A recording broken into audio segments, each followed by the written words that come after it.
미쳤나봐. 중독됐나봐요. 우육면 또 먹고 싶어가지고 지금 다른 우육면 집에 가고 있거든요. 대만에서 제일 유명 음식이 뭔지 물어보면 대부분 이걸 말하거든요. 근데 아무도 이 음식이 어디서 왔는지는 묻지 않아요. 대만 사람들이 진짜 사랑하는 음식인데 사실 대만 사람들이 만든 게 아니에요. 대만 오면 누구나 한 번쯤은 먹게 되는 우육면. 저는 타이페이에서 그 탄생의 흔적을 각자의 방식으로 간직한 집들을 다녀왔어요.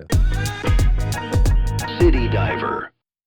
포홍 뉴러움에는 시멘딩의 복잡한 번화가에서 살짝 벗어난 곳에 있는데요. 24시간 영업하는 이 집은 소문을 듣고 찾아온 저 같은 관광객들도 있겠지만 로컬이 압도적으로 많았어요. 새벽에도 사람이 진짜 많은데 택시기사, 야간 노동자, 밤을 새운 젊은이들이 교차하고 있었어요. 마치 타이페이라는 도시를 돌아가게 하는 주유소 같은 곳이죠. 들어가는데 직원분이 뭔가를 적고 계시더라고요. 저는 우육면에 들어가는 재료인 줄 알고 그냥 지나쳤는데 이게 테이블 위에도 놓여 있는 거예요. 이 주황색 덩어리는 맵게 양념한 소기름이에요. 이걸 국물에 한 스푼 넣는 순간 깔끔하던 국물 맛이 완전히 다른 음식으로 변해요. 사천 사람들이 권촌의 판잣집에서 꺼내놓은 그 맛이죠. 이 음식 이야기를 하려면 잠깐 1949년으로 돌아갈 필요가 있는데요. 그때 중국에는 내전이 있었어요. 지금 중국이 대만은 우리 땅이다. 그리고 대만은 아니다. 우린 다른 나라다. 그 갈등이 다 거기서 시작된 거예요. 그 싸움에서 진 쪽이 대만 섬으로 건너왔는데 대부분 군인들과 가족들이었고 그 수가 무려 200만 명에 달했어요. 대만 곳곳에 흩어져서 판잣집을 짓고 모여 살기 시작을 했는데 거길 권촌이라고 불렀어요. 산동에서 온 사람, 사천에서 온 사람, 중국 각지에서 온 사람들이 그 작은 공간에서 같이 밥을 먹으면서 각자의 고향 맛을 꺼내놓기 시작했어요. 그리고 당시 미군이 원조해주던 밀가루로 국수를 뽑아 먹기 시작했고요. 와, 여기 선풍기 없었으면 진짜 뒤질 뻔했다. 이걸 넣은 국물을 먹으니까 바로 땀이 나요. 이 테이블 위에는 사실 두 개의 역사가 같이 있어요. 마늘과 쇠기름은 외성인의 흔적이라면 갓절임은 본성인들이 원래 먹던 거예요. 뭐 이게 통에 레이블도 설명도 없이 그냥 떡하니 있는데 원래 잘 모르면 옆에 있는 사람들이 하는 거 보고 따라하면 되거든요. 저도 여기 처음 갔을 때는 그걸 안 넣고 먹다가 모든 사람들이 그걸 넣길래 따라해봤는데 다대기 안 넣었으면 진짜 섭섭할 뻔했다. 제가 갔을 때 우육면 한 그릇에 130 대만 달러 정도? 그러니까 한국 돈으로 한 6천 원 정도 되는데 가격도 착하고 맛도 좋으니까 사람들이 끊이지 않더라고요. 배고프던 시절을 기억하는 음식들이 사라져가는 이 마당에 이런 집이 있어서 행복했어요. 서비스는 사실 좀 투박한 편인데 무례하다기보다는 이 집 스타일인 것 같더라고요. 그리고 몇 번 가다 보니까 그것도 익숙해져서 그냥 이 집이 가진 험불함의 일부라는 생각이 들었어요. 합성은 기본인데 옆에 있는 사람 하나도 신경 안 쓰고 그냥 각자 먹는 분위기예요. 양복 입은 회사원들도 있고 핸드폰으로 유튜브 보면서 먹는 학생들도 있고 각양각색의 사람들이 있는데 뭔가 묘한 동질감이 느껴지더라고요. 진짜 타이페이 삶의 일부에 들어온 것 같은 그 느낌이 너무 좋았어요.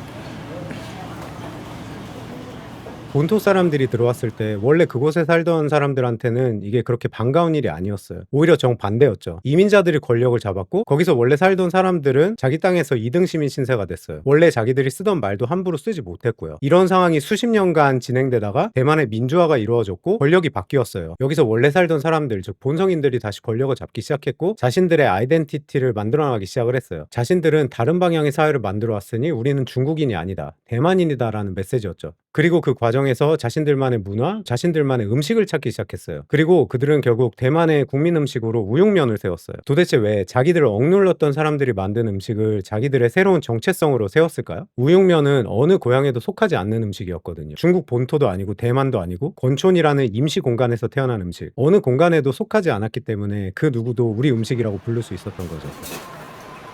이 집은 우육면의 역사를 설명하지 않아요. 그냥 먹여요. 근데 그 먹이는 방식이 1949년부터 지금까지 하나도 변하지 않았다는 게 포인트예요.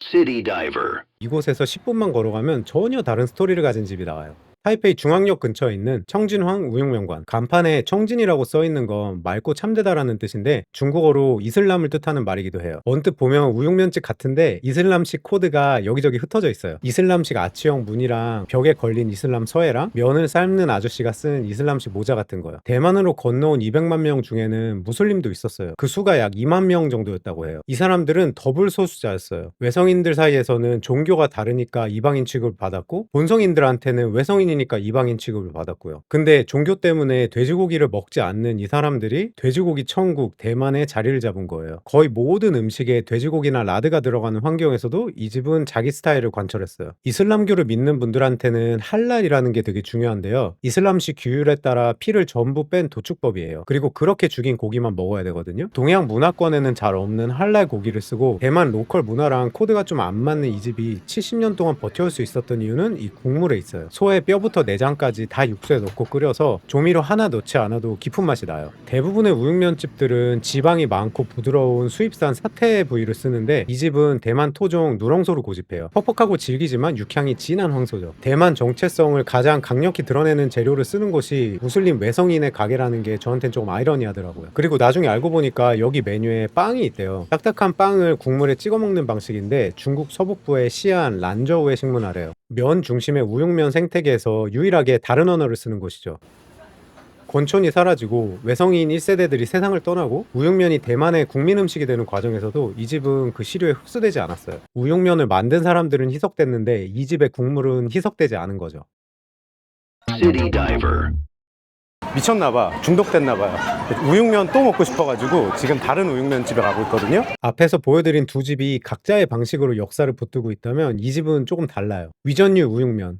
관광객의 타이페이랑 현지인의 타이페이가 교차하는 뒷골목에 있는데 무더운 거리를 걷다가 에어컨이 빵빵한 곳에 들어오니까 살겠더라고요. 카운터석 중심의 레이아웃이 왠지 일본의 라멘집 같다는 생각을 했어요. 보통의 우육면 노포들처럼 좀 촌스러운 느낌도 아니고 가격대도 조금 있는 편이에요. 비교적 젊은 가게인데요. 70년 전통도 아니고 막 유명한 골목 출신도 아닌 게 이 집의 정체성이에요. 살아남기 위해서 만들어진 1세대 우육면이 조금 거칠고 투박했다면 이 집은 그 역사의 무게를 내려놓고 지금 잘 먹는 것에 집중하는 것 같았어요. 고기를 대하는 방식이 달라요. 옛날 우육면이 질긴 고기 부위를 푹 삶아서 먹기 쉽게 만드는 약간 생존형 식재료였다면 여기는 스테이크 다루듯이 고기의 퀄리티랑 식감을 중요시해요. 이 고기에 대한 자부심이 대단하다고 알려져 있는데 그리고 한 구석에 식초가 있는 게 되게 반가웠어요. 돈코츠 같이 기름진 면 요리를 먹을 때 식초를 이렇게 조금 넣으면 기름기가 싹 정리되고 풍미가 올라가거든요. 먹어봐야겠다. 몰라, 대만 사람들도 이렇게 먹는 줄 모르겠는데 제 입맛에 너무 딱 맞아요. 사실 아까 그 집 같은 경우에 식초를 넣었다 그랬으면 좀 이상했을 것 같긴 한데, 그러니까 예를 들어서 우동에 식초 넣는다 그러면 좀 그렇잖아요. 근데 이거는 기름이 이제 둥둥 떠 있고, 이 집은 전후의 대만, 현대의 대만을 담아내고 있는 집이라는 느낌을 받았어요. 제가 대만에 가보기 전에 머릿속으로만 상상을 하던 대만은 중국이랑 일본이 약간 합쳐진 느낌이었거든요. 근데 이 집이 딱 그랬어요. 음식도 깔끔한 편인데 국물에는 의외로 깊은 맛이 있어서 자극적이지 않고 밸런스를 중시하시는 분들이 좋아할 것 같아요. 혼자 우육면을 먹고 있는데 직원분이 오셔서 서비스를 주셨어요. 번역기로 돌린 메시지랑 같이. 여기에 또 다른 시그니처인 수제 물만두였는데 전 너무 좋았어요. 대만에서 이런 따뜻한 순간들이 진짜 많았어요. 저는 이 집에서 역사를 내려놓으면 음식은 어떻게 되는 걸까 하는 생각을 했어요. 근데 그 내려놓은 무게만큼 가벼워진다기보다는 뭔가 다른 무게가 생기지 않을까 하는 생각이 들어요. 아, 미쳤다. 우육면의 역사를 아예 지워버린 곳도 있어요. 제 대만 친구들은 여기 갔다 그러니까 오 하더라고요. 타이페이에서 제일 예약하기 힘든 우육면집이라고. 지금은 시멘딩에도 지점이 생겼지만 원래 있는 본점은 예약하려면 2년이 걸린대요. 처음에 딱 들어가자마자 뭐지 했어요. 직원들의 분위기도 그렇고 칸막이가 쳐져 있는 카운터석이 뭔가 묘하더라고요. 우육면집인데 무슨 일본 이치란 온 느낌? 파인 다이닝만큼은 아니지만 직원들도 엄청 프로페셔널하고 확실히 다른 우육면집들이랑은 분위기가 달랐어요. 저는 세트 메뉴를 시켰는데 그 나오는 방식도 일본처럼 개인 트레이에 오밀조밀하게 나오고 그릇도 플라스틱이 아니라 유리랑 도자기. 인테리어나 세팅은 되게 말랑말랑한데 국물은 또 엄청 묵직해요. 닭발이랑 돼지 껍데기를 왕창 넣고 끓인다는데 점성이 어마어마해요. 개업하고 나서 단 하루도 육수통을 완전히 비운 적이 없대요. 매일 새로운 재료를 넣어가면서 계속 수천일을 끓인 거죠. 그게 며칠 됐는지 여기 웹사이트에 그대로 나와요. 그리고 이 집 재밌는 게 구글맵 리뷰에서 별 하나 테러를 당해도 그걸 숨기지 않아요. 오히려 마케팅 요소예요. 우리는 모두를 만족시키지 않는다는 태도가 요새 사람들한테는 매력적일 수 있죠. 본점은 불법 건축물 논란으로 철거된 적도 있었는데 오히려 그 철거와 부활의 서사가 브랜드 스토리를 강화한 셈이 됐어요. 이 집은 앞서 본 집들과 모든 면에서 달라요. 후홍은 권촌의 날 것을 그대로 갖고 있고 청준항은 두 겹의 정체성을 70년간 지켰어요. 위전류는 역사의 무게를 내려놓고 현재 완성도에 집중하고요. 그리고 문전은미는 그 역사 자체를 표백했어요. 사람들이 2년을 기다려서 이 집 음식을 먹는다는 건 무엇을 의미할까요? 이들은 현대의 도시인이 제일 결핍한 게 뭔지를 알고 그걸 음식으로 채워주기 때문이 아닐까 생각했어요. 어떻게 보면은 중국보다는 일본에 가까운 세팅이 오늘날 대만 젊은이들의 취향을 가장 잘 반영하고 있는 게 아닐까 하는 생각을 했어요. 근데 우육면의 배경을 표백했다고 해서 깊이가 없다는 말은 아니에요. 수천 일을 끓여온 국물이 그 증거라고 할 수 있어요. 우육면의 기원을 지운 캔버스 위에 자기들만의 그림을 그려온 거예요. 솔직히 말하면 제가 좋아하는 노포 우육면 스타일이랑은 결이 좀 달랐어요. 근데 또 그게 흥미로웠어요. 컸어요. 우육면인데 낯설고 낯선데 맛있고 그게 이 집의 포인트인 것 같아요. 파 한 점 안 남기고 사 먹었다. 잘 먹었습니다. 우리가 아무 생각 없이 먹었던 그 한 그릇이 알고 보니까 복잡한 사정을 품은 음식이었어요. 만든 사람들은 고향을 잃었지만 음식은 고향을 얻은 셈이죠. 그 속에 담긴 역사와 애환을 알고 먹든 모르고 먹든 따뜻한 국물 한 그릇 주는 위로는 결국 누구한테나 비슷한 것 같아요. 그게 음식이 가진 힘 아닐까요?